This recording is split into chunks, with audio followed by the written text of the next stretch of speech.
नमस्कार। चलिए आज अमेरिका, इजरायल और ईरान के बीच हुए हालिया टकराव पर एक नज़र डालते हैं। ये एक ऐसी लड़ाई थी जिसका नतीजा बिल्कुल भी सीधा-साधा नहीं था। ये एक ऐसी कहानी है जो हमें सोचने पर मजबूर करती है कि आखिर जंग में जीत और हार का असली मतलब होता क्या है। तो क्या ऐसा भी हो सकता है कि किसी जंग का कोई साफ-साफ विनर ही न हो? या शायद जीत का मतलब वो नहीं है जो हम आम तौर पर सोचते हैं? आइए इस पूरी उलझी हुई सिचुएशन को थोड़ा सुलझाने की कोशिश करते हैं।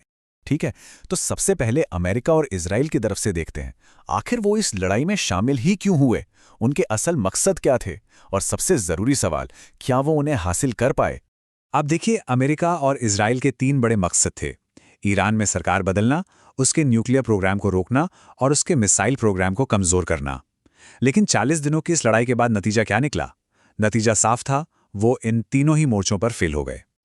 और ये नाकामी सिर्फ जंग के मैदान तक ही नहीं थी, डिप्लोमैटिक लेवल पर भी अमेरिका अकेला पड़ गया था। सोचिए, नाटो, जो अमेरिका का सबसे बड़ा मिलिट्री अलायंस है, उसने भी दूरी बना ली।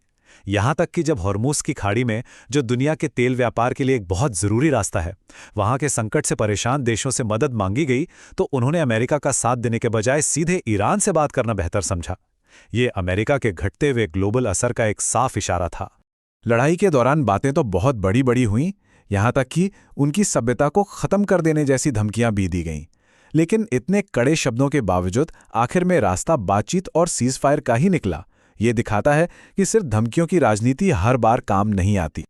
और यही तो असली सवाल है। अगर एक पार्टी अपने बताए हुए मकसद में फेल हो गई, तो क्या इसका मतलब ये है कि दूसरी पार्टी जीत गई? चलिए, अब इस लड़ाई के दूसरे पहलू को देखते हैं, यानी ईरान की पोजीशन को। तो चलिए अब ईरान के नजरिए से देखते हैं।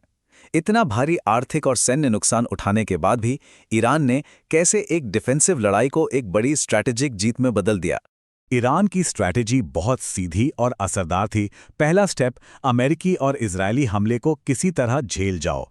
दूसरा, लीडरशिप के कई लेवल तबाह होने के बाद भी मजबूती से डटे रहो। और तीसरा, सबसे स्मार्ट मूव, हॉर्मुज की खाड़ी पर अपने कंट्रोल का इस्तेमाल करके अपनी शर्तों पर सीज फायर के लिए राजी होना।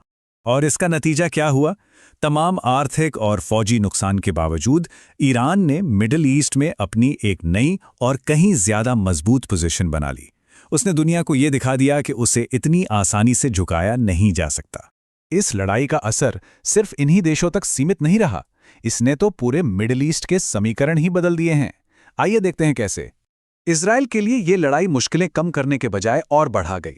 ईरान ने लेबनान में हिजबुल्लाह और यमन में हूती जैसे अपने प्रॉक्सी गुटों को एक्टिव कर दिया।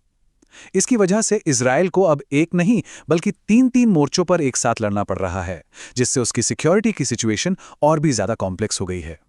इसका असर इजराइल की स्ट्रैटेजी पर साफ दिखा। उनका मेन टारगेट तो ईरान था, लेकिन अब उन्हें अपना पूरा ध्यान लेबनान में हिजबुल्लाह पर लगाना पड़ रहा है। ये एक बहुत बड़ा स्ट्रेटेजिक शिफ्ट था, जो दिखाता है कि वो अपने असली मकसद से भटक गए थे।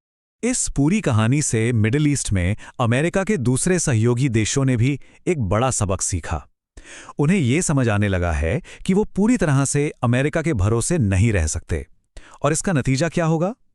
नतीजा ये होगा कि इस इलाके में अपनी सुरक्षा के लिए हथियारों की एक नई दौड़ शुरू हो सकती है।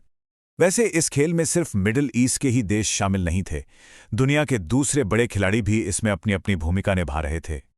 इस पूरे मामले में पाकिस्तान का रोल काफी दिलचस्प रहा। जब अमेरिका को ईरान से बात करने के लिए एक रास्ता चाहिए था, तो उसने पाकिस्तान को बीच में डाला। इससे न सिर्फ पाकिस्तान की जियोपॉलिटिकल इंपॉर्टेंस बढ़ी, बल्कि ईरान ने भी इस अरेंजमेंट को मान लिया, जिससे बातचीत का एक जरूरी चैनल खुल गया।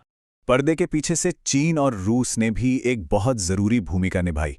जब यूएन सिक्योरिटी काउंसिल में हॉर्मुज की खाड़ी को लेकर एक प्रस्ताव आया, तो चीन और रूस ने उसे वीटो करके रोक दिया।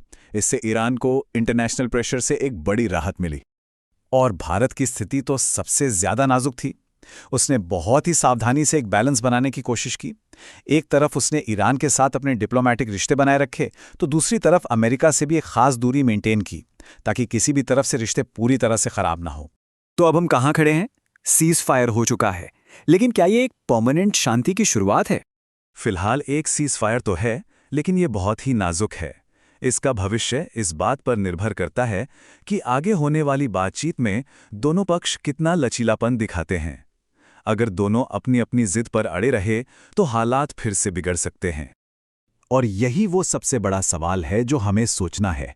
क्या ये नाजुक शांति किसी स्थायी समाधान की तरफ ले जाएगी, या फिर ये सिर्फ एक और बड़े और शायद कहीं ज्यादा भयानक तूफान से पहले की खामोशी है? इसका जवाब तो सिर्फ वक्त ही देगा।